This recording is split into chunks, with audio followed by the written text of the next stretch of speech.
तो good morning students, how are you, कैसे हैं आप सब लोग।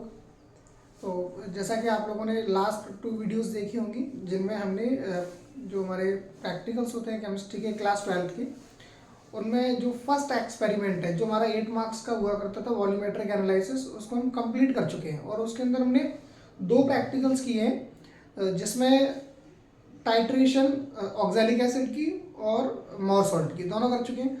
उसके बाद जो हमारा 8 मार्क्स का नेक्स्ट क्वेश्चन होगा वो होगा सॉल्ट एनालिसिस का। अब सॉल्ट एनालिसिस में एज यू नो कि सॉल्ट्स क्या होते हैं, क्लास 10th में आप लोगों ने acid basis and salt chapter पढ़ा होगा। जैसे मैग्नीशियम सल्फेट है, कैल्शियम क्लोराइड है ना, बहुत सारे सॉल्ट्स होते हैं। अब उन सॉल्ट का एनालाइज किस तरीके से करना है हमको। एनालाइज मीन्स आपको कोई भी, जब भी आपका एक्सटर्नल कोई आएगा या हम भी जब कहीं जाते हैं तो हम क्या करते हैं क्लासेस में, पहले स्टूडेंट्स को रो वाइज लाइन में लगा देंगे, फिर उनको डिफरेंट डिफरेंट पैकेट्स हम उनको डिस्ट्रीब्यूट करते हैं और उनके ऊपर पैकेट नंबर पड़े होते हैं, जैसे ABCD या 1 2 3 4 इस तरीके से पड़े होंगे। फिर उन स्टूडेंट्स को अपने केमिकल्स के थ्रू उनको आइडेंटिफाई करना है कि इसके अंदर कौन सा सॉल्ट गिवन है ना। बहुत ही इंटरेस्टिंग होता है ये। तो देखते हैं आज, सीखते हैं किस तरीके से होता है। तो आप लोगों को जैसा पता है कि सॉल्ट, किसी भी सॉल्ट को एनालाइज करने के लिए पहले सॉल्ट के बारे में पता होना चाहिए कि सॉल्ट होता क्या है और सॉल्ट बनता कैसे। तो बेसिकली सॉल्ट के 2 कंपोनेंट्स होते हैं। फर्स्ट कैटायनिक पार्ट, जो पॉजिटिव पार्ट होता है, कोई भी सॉल्ट होता है केमिस्ट्री में आप लोग जनरली देखना, कैटायनिक पार्ट को हम पहले लिखते हैं और एनायनिक पार्ट को बाद में लिखते हैं। जैसे फॉर एग्जांपल आपके पास है कैल्शियम क्लोराइड CaCl2, तो इसमें Ca क्या है, पॉजिटिव चार्ज आएगा और Cl2 में नेगेटिव चार्ज आएगा, तो ये हमारा कैटाइन हो गया, ये एनाइन हो गया। तो क्या करते हैं, किसी भी सॉल्ट को कंप्लीटली उसका नेम पता करने के लिए हमें उसके अंदर ये पता होना चाहिए उसके अंदर कैटाइन कौन सा है और उसके अंदर एनाइन कौन सा है। तो आज जो हम टेस्ट करेंगे वो करेंगे टेस्ट फॉर कैटाइंस या बेसिक रेडिकल्स जनरली। तो जितने भी कैटाइंस होते हैं अपने क्लास 12 के सिलेबस में कुछ पर्टिकुलर कैटाइंस गिवन है, उनको हमें आइडेंटिफाई करना है और उनके लिए पर्टिकुलर टेस्ट गिवन है। तो आपकी केमिस्ट्री लैब में जितने भी केमिकल्स हैं, है ना, 100 200 500, तो मैक्स टू मैक्स कोशिश ये रहेगी कि वो सारे सॉल्ट ना इनसे बने होंगे। जैसे अमोनियम होगा, उसके अंदर PV हो सकता है, Cu हो सकता है, कैडमियम होगा और आर्सेनिक होगा आपका, आयरन होगा, एल्यूमिनियम होगा, जिंक, निकल, manganese, cobalt, barium, strontium, calcium and manganese. Basically यही होते हैं। अब इनके पीछे हम कोई भी एनाइन लगा सकते हैं, जैसे क्लोरीन लगा दिया, ब्रोमीन लगा दिया, नाइट्रेट लगा दिया, नाइट्रेट लगा दिया। इनको हम डिफरेंट डिफरेंट तरीके से ऐड कर सकते हैं उनकी वैलेंसी के अकॉर्डिंग। तो आज हम क्या करते हैं, सबसे पहले सॉल्ट एनालिसिस के अंदर हम कैटाइंस के बारे में बात करेंगे, जो कि पॉजिटिव पार्ट होता है। तो all the cations are classified into 7 groups. उनको हम 7 ग्रुप्स में डिवाइड करते हैं, जिसमें 0 ग्रुप से स्टार्ट होता है। तो 0 group, first group, second group, third group, fourth group, fifth group, sixth group. सबसे पहले 0 ग्रुप के अंदर आता है अमोनियम आयन, NH4+ होता है। फर्स्ट ग्रुप के अंदर एक ही आता है बेटा, Pb+2। फिर सेकंड ग्रुप, इसके अंदर Pb भी आता है। अब Pb किस तरीके से आएगा इसके बारे में हम आपको बताएंगे। Cu2+ कॉपर आएगा, कैडमियम आएगा, है ना, आपका आर्सेनिक आएगा, आयरन आएगा, आपका एल्यूमिनियम होगा। फोर्थ ग्रुप में जिंक, निकल, मैग्नीज, कोबाल्ट। फिर फिफ्थ ग्रुप में barium, strontium, calcium. Six group में मैग्नीशियम आता है। कभी कभी यहाँ पर NH4+ भी दे दिया जाता है, वो बताएंगे किस तरीके से यहाँ पे गिवन होता है। तो सबसे पहले क्या करना है, जब भी हमारे पास कोई सॉल्ट गिवन होगा तो फर्स्ट ऑफ ऑल, है ना, हमें ये फाइंड आउट करना है कि ये सॉल्ट है, इस सॉल्ट के अंदर कैटाइन किस ग्रुप का है। क्योंकि सबसे पहले तो हमें ग्रुप पता करना है। जब तक हमें ग्रुप के बारे में नहीं पता होगा, बेसिकली यही होंगे और आपके सिलेबस में इससे बाहर नहीं जाएगा। आपको बस इन्हीं कैटाइंस के बारे में कंप्लीटली पढ़ना है। तो पहले में क्या करना है, पहले ग्रुप को उस गिवन सॉल्ट के अंदर जो कैटाइन है उसका ग्रुप पता करना है ना। जैसे स्कूल के अंदर पढ़ते हैं ना, किसी बच्चे को फाइंड आउट करना है ना। जैसे 2000 स्टूडेंट है पूरे स्कूल के अंदर, तो 2000 स्टूडेंट में से हमने बता दिया किसी पर्टिकुलर स्टूडेंट को फाइंड आउट करना है। तो आप क्या करोगे, सबसे पहले उसकी क्लास फाइंड आउट करोगे। ऐसा थोड़ी है कि असेंबली हो रही है और असेंबली में आप किसी बच्चे को ढूंढने लगे चले गए, हाँ भाई ये कौन है, रोहित कौन है या शिवम कौन है, ऐसे थोड़ी फाइंड आउट करेंगे। फर्स्ट ऑफ ऑल उसकी क्लास फाइंड आउट करेंगे कि किस क्लास में आता है, फिर उसकी क्या प्रॉपर्टीज हैं उनके बारे में आइडेंटिफाई करेंगे। तो फर्स्ट ऑफ ऑल, है ना, we should find the group of given cation, है ना। तो आज हम ग्रुप टेस्ट करेंगे। सबसे पहले जीरो ग्रुप के बारे में कि कौन से ऐसे टेस्ट होते हैं जो हमें जीरो ग्रुप के बारे में आइडेंटिफाई करता है, फिर फर्स्ट ग्रुप के बारे में आइडेंटिफिकेशन, इस तरीके से डिफरेंट डिफरेंट ग्रुप पता करेंगे। फिर ग्रुप के अंदर जो हमारे अंदर कैटाइंस गिवन है उनको स्टडी करेंगे। ओके, चलो फिर स्टार्ट करते हैं। ग्रुप जीरो ग्रुप से स्टार्ट करेंगे। टेस्ट फॉर जीरो ग्रुप हम कैसे पता करेंगे? जितने भी टेस्ट होंगे जीरो ग्रुप से स्टार्ट होंगे सारे, है ना, क्योंकि पहले जीरो ग्रुप के टेस्ट होंगे। जब जीरो नहीं होगा तब फर्स्ट होगा, फर्स्ट नहीं होगा तब सेकंड होगा। तो एक सीक्वेंस में टेस्ट होते सारे, बहुत इंटरेस्टिंग होता है। चलिए वीडियो।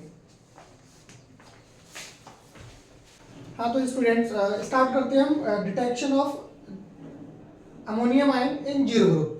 जीरो ग्रुप से स्टार्ट करेंगे तो इसके लिए हमें क्या करना पड़ेगा? फर्स्ट ऑफ ऑल हमें 3 कॉलम्स बनाने पड़ेंगे। और ऐसा ही आपको क्या करना है, आपको जो कॉपी दी जाएगी लिखने के लिए अपने प्रैक्टिकल्स में, तो ऐसे ही एक्सपेरिमेंट नंबर 2 डाल करके सबसे पहले लिखेंगे detection of ammonium ion in zero group. इसी तरीके से 3 कॉलम बनाएंगे जिसमें फर्स्ट एक्सपेरिमेंट, ऑब्जर्वेशन और इन्फ्रेंस, इनका होना बहुत जरूरी है। अब जीरो ग्रुप को आइडेंटिफाई करने के लिए क्या करेंगे? पहले ग्रुप को पता होना चाहिए ना।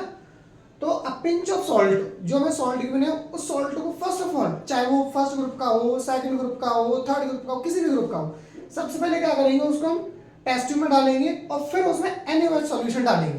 क्योंकि पहले हमें जीरो ग्रुप पता करना है ना कि जीरो ग्रुप है कि नहीं।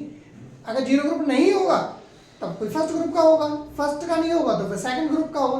पहले जीरो तो पता कर लिया जाए।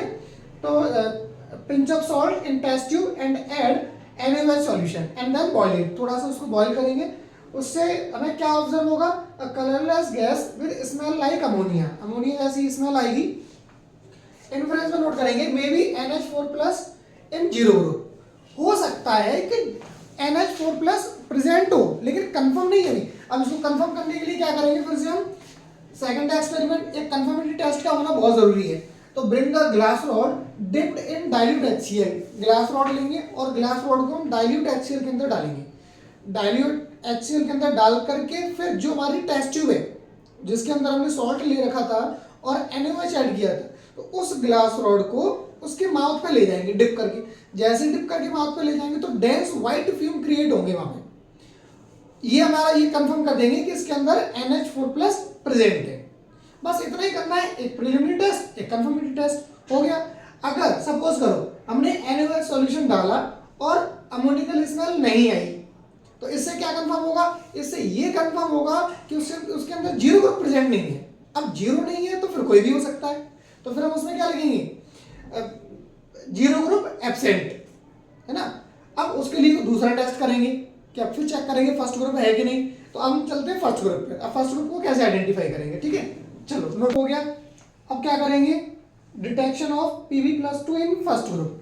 पहले ही बता चुके हैं हम आपको कि जो ग्रुप फर्स्ट होता है उसमें केवल एक ही कैटायन होता है, Pb+2। उसके लिए क्या करेंगे? जैसा हमने पहले जीरो ग्रुप को पता करने के लिए किया था, take salt in test tube and add NaOH। Caustic soda को अगर हम ऐड करेंगे, अगर अमोनिकल स्मेल आती है देन आपके पास प्रेजेंट है जीरो ग्रुप। लेकिन अगर नो रिएक्शन, कोई भी रिएक्शन नहीं हो रही है, तो जीरो ग्रुप एब्सेंट।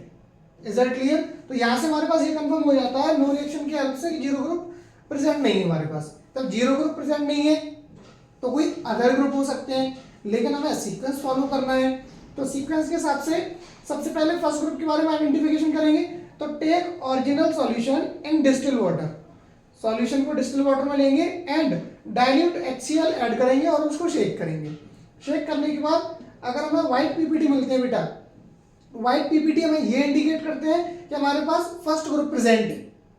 अगर व्हाइट PPT नहीं मिलते तो जीरो ग्रुप भी नहीं होता और फर्स्ट ग्रुप भी नहीं होता, लेकिन व्हाइट PPT मिल गए हैं इस वजह से फर्स्ट ग्रुप प्रेजेंट है। अब फर्स्ट ग्रुप प्रेजेंट है तो फर्स्ट ग्रुप में तो आपका लेड होगा Pb2+। तो उसको हम क्या करेंगे? जो व्हाइट PPT हमारे पास, इनको हॉट वाटर के अंदर डिसॉल्व करेंगे। हॉट वाटर के अंदर डिसॉल्व करने के बाद इसके हम 2 पार्ट बना लेंगे अलग अलग, पार्ट ए पार्ट बी।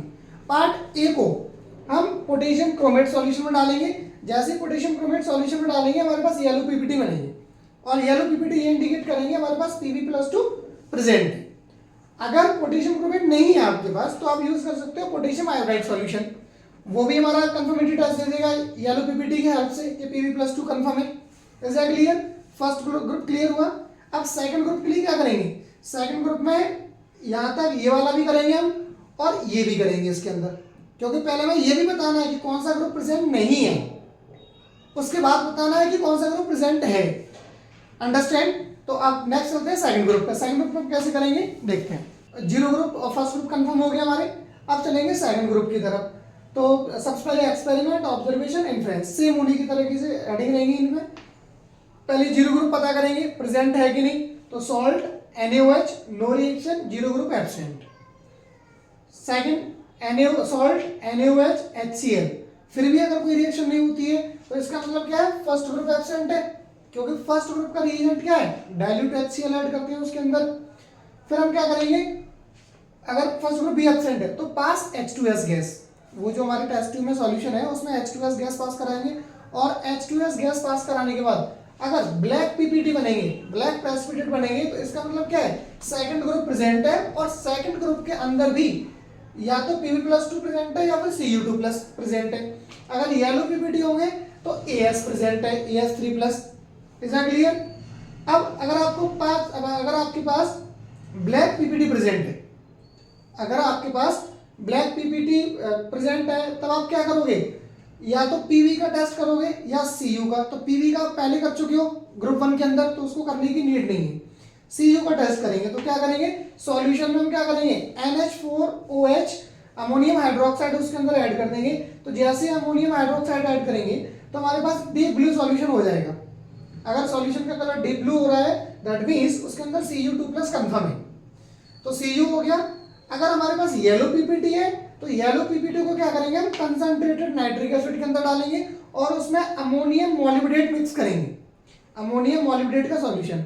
अगर ये ऐड करने पर भी अगर सॉल्यूशन का कलर येलो रहता है, हमारा येलो प्रेसिपिटेट ही रहते हैं, दैट मींस उसके अंदर AS3+ कंफर्म है। तो ये हमारा हो गया सेकंड ग्रुप। इसी तरीके से हम चलेंगे थर्ड ग्रुप के अंदर। Is that clear. तो ये चीज आप लोग याद करते जाना। देखो जीरो ग्रुप के कौन से आपके रिएजेंट होते हैं, सेकंड ग्रुप के कौन से होते हैं, थर्ड ग्रुप के कौन से होते हैं, इन चीजों पर फोकस करना आप लोग, ठीक है। चलो अब करते हैं थर्ड ग्रुप। सेकंड ग्रुप हो गया, अब हम करेंगे थर्ड ग्रुप के बारे में। तो सबसे पहले salt NaOH no reaction, zero group absent. Same procedure, salt NaOH HCl no reaction, first group absent. Salt HCl और H2S gas no reaction, second group absent. फिर हम क्या करेंगे, सॉल्ट अगर ये तीनों एब्सेंट है, फिर हम क्या करें, फिर थर्ड ग्रुप में दो कैटायन बताए थे हमने आपको, एल्यूमिनियम और आयरन। एल्यूमिनियम के लिए क्या करेंगे, ये जो हमारे पास व्हाइट PPT बने हुए हैं, व्हाइट PPT के अंदर हम HCl ऐड करेंगे और ड्रॉप वाइज ब्लू या 2 ड्रॉप ब्लू लिटमस सॉल्यूशन डालेंगे। फिर उसके बाद ड्रॉप वाइज NH4OH सॉल्यूशन डालेंगे, जैसा कि यहाँ पर मेंशन है। अगर हमारे पास ब्लू कलर डेवलप होता है और जो ब्लू प्रेसिपिटेट है, ब्लू प्रेसिपिटेट याद रखना, ब्लू प्रेसिपिटेट फ्लोट करते हैं उस सॉल्यूशन के अंदर, तो हमारे पास कंफर्म हो जाएगा एल्यूमिनियम। अगर फ्लोट नहीं करते हैं, है ना, तो हम क्या करेंगे, फिर उसका इस सॉल्यूशन का सेकंड व्हाइट प्रेसिपिटेट का सेकंड पार्ट लेंगे और सेकंड पार्ट में हम ऐड करेंगे K4FeCN6 सॉल्यूशन। तो K4FeCN6 सॉल्यूशन क्या करेगा, डीप ब्लू कलर दे देगा। अगर डीप ब्लू कलर फॉर्म होता है, दैट हमारे पास प्रेजेंट है आयरन। Are you understand. तो थर्ड ग्रुप तो students, fourth group, fifth group and sixth group करेंगे हम नेक्स्ट वीडियो में, क्योंकि वीडियो फिर ज़्यादा लंबी हो जाती है, आप लोग भी बोर हो जाते हैं फिर उसके अंदर, है ना। और चैनल को सब्सक्राइब करना और आपके जितने भी फ्रेंड सर्कल में फ्रेंड्स हैं, आप उन सबके पास शेयर करना, जिससे कि सब लोगों को प्रॉपर तरीके से सॉल्ट एनालिसिस भी आ जाए और केमिस्ट्री के जितने भी प्रैक्टिकल्स हैं, कभी किसी से जेलसी मत रखिए, है ना। 2 नंबर उनके भी आ जाएंगे, आपका क्या जा रहा है। Okay, all the best, best of luck for your practical exam.